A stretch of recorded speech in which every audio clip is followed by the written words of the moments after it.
Burchett responds to the IG's response to his letter, saying that it's a cover-up. We've got that, and we've got a lot more to talk about, so get in here. This is Jack with Cosmic Road. I talk about UFOs and the paranormal. Please hit like, please subscribe, share on social media, and let me know what you guys think in the comments below. And if you wanted to support Cosmic Road in a bigger way, please consider becoming a channel member. See the first link in the description below. Okay, I was alerted to this story by Ross Coulthart, who has this tweet right here linking to this article about Tim Burchett. So let's see what this article has to say. Representative Tim Burchett on Friday doubled down on claims of a Pentagon cover-up over information about UFOs, commonly dubbed U.A.P. Burchett requested that the Inspector General of the intelligence community investigate claims that military officials are withholding information from Congress about UAPs following a hearing last month. Monheim responded Friday, saying there is no information to share. And here's what Tim had to say. The ICIG office did nothing to look into the information they received from David Grush on UAP crash retrieval programs. They have no information they can give to Congress.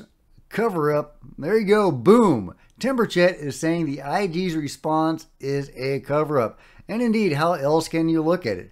The IG is sitting on the evidence that David Grush compiled after interviewing 40 witnesses, some of them directly involved in UFO reverse engineering and crash retrieval programs, and the IG is not releasing that information, nor allowing David Grush to go in a skiff with the Congress people. Now, I'm a little unclear about the mechanics of the Pentagon and how all of that works. How much is regulated by DOPSR and how much is regulated by the IG, but it was to the IG that Tim Burchett and the other Congress people wrote their letter, so I'm assuming that he is the gatekeeper on all of this. And apparently he's been gatekeeping too much, and Tim Burchett is calling that out, saying it is a cover-up. Boom. Mic drop. Tim Burchett also answers questions with no less than Stephen Greer, Dr. Stephen Greer, one of my favorite people, not really.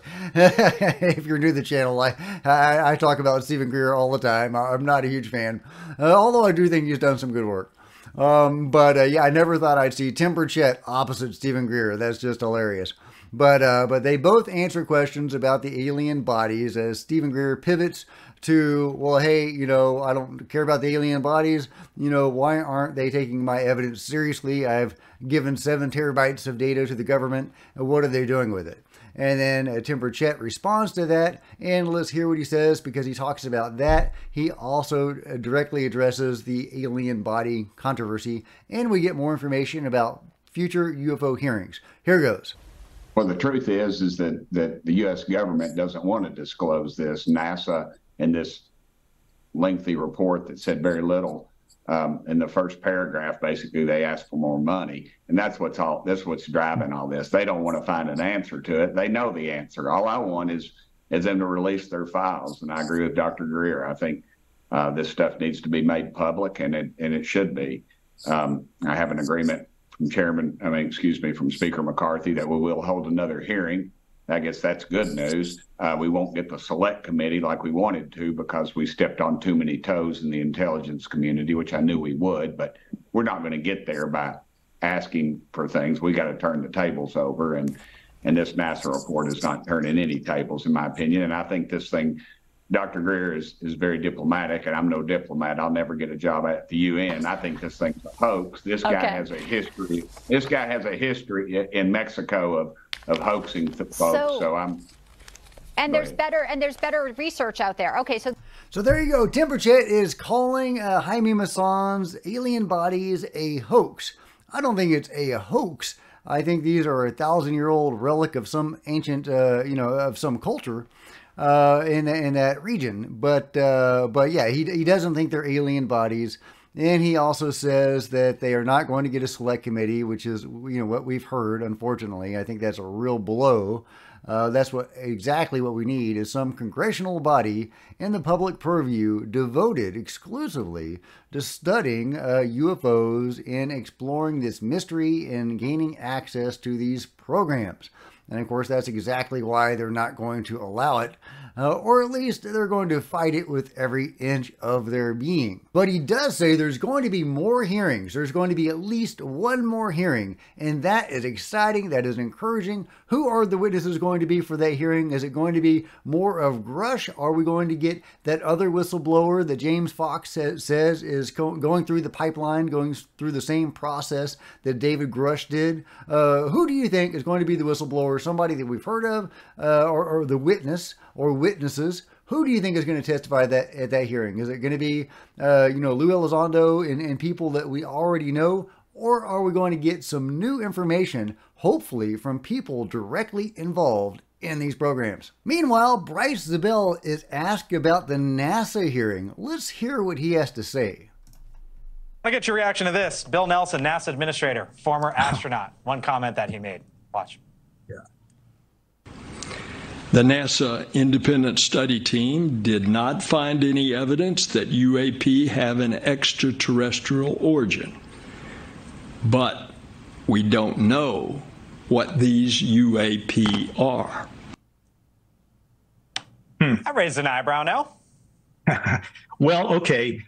First of all, NASA's had 80 years, well, actually since 1958 when they were first created to get involved in this. NASA was even asked back in 1977 rather, by Jimmy Carter's science director to look into UFOs, and they did something pretty unusual. They just flat out rejected the president, said we're not going to do that, and I thought when I heard Bill Nelson say that, that would take the cake. But the one that really bothered me is he was asked about whistleblower David Grush, who has famously been on News Nation. And he's also testified to Congress for 2 hours in public. And when he was asked about him, this is what Bill Nelson said about that. He said, well, what he said, if I recall, having only seen this on the nightly news, was that he had a friend who knew about a UFO locked up in a warehouse. He also said he had another friend that knew there were parts of an alien.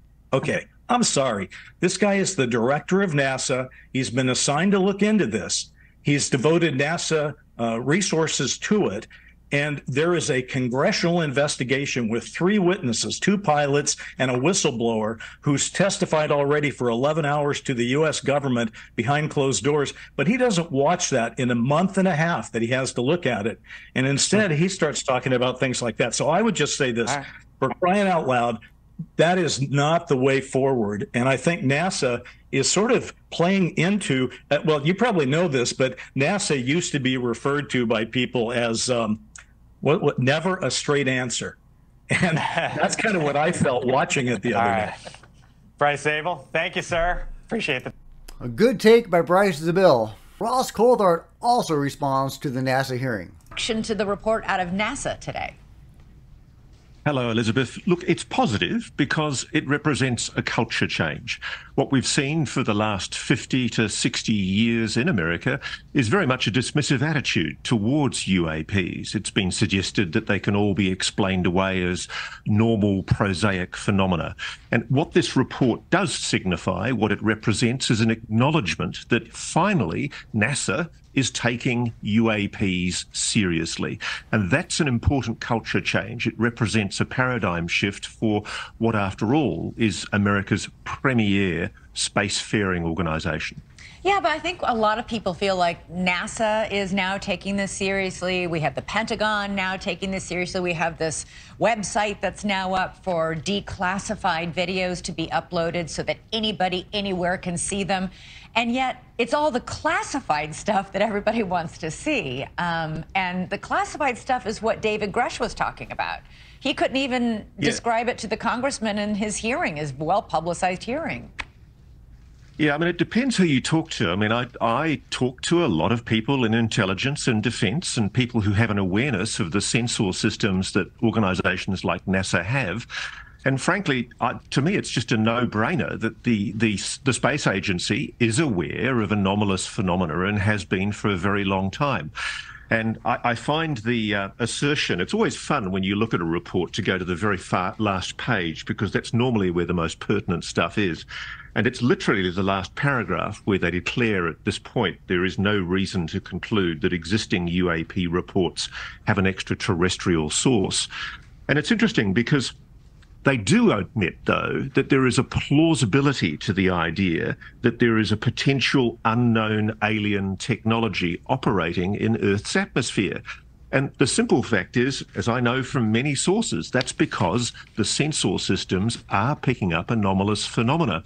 And I notice the report does point to, for example, one of the photographs is of one of these anomalous metallic spheres, which continues to be a mystery, both to NASA and also to the ARO, the All-Domain Anomaly Resolution Office, which is the Pentagon's U.A.P.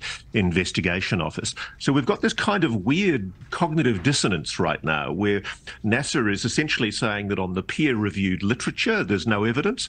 But the simple fact is, if they actually start doing the work and start digging, I know they're going to find that there is evidence, and they're going to find that they actually have to, somewhat reluctantly, I suspect, acknowledge that there is evidence in their archives.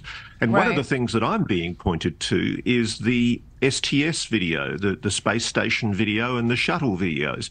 There's been a long history of anomalous phenomena that have been recorded from the space station, including by astronauts who've actually acknowledged that what they saw seemed anomalous to them. It's incumbent, I think, on the NASA investigation to take that phenomena seriously and to provide an explanation for it. Where is that? Good luck, Ross. But yeah, I mean, absolutely, of course, that's what NASA should do. I mean, that is what they're there for, ostensibly, is to investigate space mysteries and further space exploration. But they are not doing that. They are covering UFOs up, Ross says in this interview, that they've known about anomalous phenomenon forever. And why have they not released that? So yeah, I think that's the pertinent question to ask. Surely Bill Nelson knows that. If he does not know that NASA's been hiding this stuff forever, I would be shocked. I've heard reports that he has been read into the program, and I'm looking forward to some sort of confirmation on that. But, you know, as stridently as he denies this stuff, there's no way that Bill Nelson is not read into the program. The director of NASA is not even aware of David Grush's stuff other than what he's seen on the nightly news. Really, is that not the most disingenuous response you've ever heard? Yeah, but they've got this stuff. They have the information. They have modern sensor abilities that are able to pick this stuff up, probably now more than ever, and they need to release it. Otherwise, they are revealed, in my opinion, as a tool of the cover-up and of the control group. Meanwhile, speaking of Stephen Greer, he has been making the rounds as well, saying some interesting stuff, you know, big if true, right? So I'm not going to play it. The amount of time I spend watching Stephen Greer, you know, the less the better, but I will just read what he has to say. Stephen Greer says he is working with a team of people to help enforce and take over illegal top-secret sites that have non-human craft and technology. He goes on to say he needs more whistleblowers to tell him where exactly this top-secret human and non-human technology is located and where the alien bodies are before he can do this. Wait, there's more. He says he had a meeting with Representative Anna Paulina Luna and told her that they need specific information in locations where to search for this top secret tech. And they will also need law enforcement or a SWAT team. What? What? Stephen Greer is asking for a SWAT team to raid the control group? Oh my God. I love it. I mean, is that not a juicy story or whatever? I don't even know what to make of that. But yeah, you go, Stephen Greer. I hope you get your SWAT team. Oh my God, Stephen Greer with a SWAT team. Can you imagine? Yeah, I will link to this video and you can watch it at your leisure, or even the full video. So but that's what I've got for you today. Let me know your thoughts about all this craziness. We've got Stephen Greer with a SWAT team. We've got more UFO hearings going on. We've got NASA seemingly revealed as a tool of the control group, as many of us suspected all along. But let me know your thoughts on all of this in the comments below. And if you have enjoyed this video, give me a big thumbs up. I sure appreciate it. Smash the subscribe button and the bell to be notified of future videos. You don't want to miss a thing. And join me on social media. There's Facebook and Twitter links below. I'd love to see you guys there. There's plenty of other videos to check out on the channel. Oh, and become a channel member if you want to support Cosmic Road in a bigger way. Please see the link in the description below. Channel members are rock stars, and I really appreciate you guys' support. Okay, see you guys next time. This is Jack with Cosmic Road signing out.